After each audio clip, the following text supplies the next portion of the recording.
Bunaqa sifatdagi mototsikl hech qachon bunchalik arzon bo'lmagan. Tanishing, BMW S1000 RR.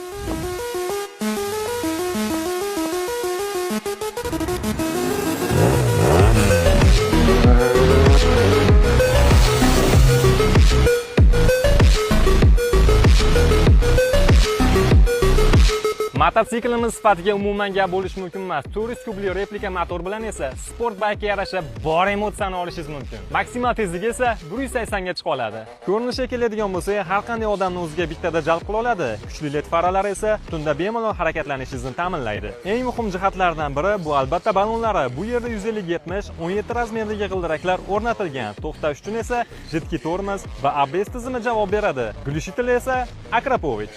Endi yana bir asosiy jihati bu tejamkorligi. 100 kilometrga atigi 5-6 litr benzin sarflaydi. Polni bak bilan esa 300 kilometr masofani bosib o'tadi. Mototsiklimiz sizga yoqqan bo'lsa, bitta like bosib qo'ying. Narxini bilish uchun kommentariyada plyus qoldiring. Albatta narxini yuboramiz.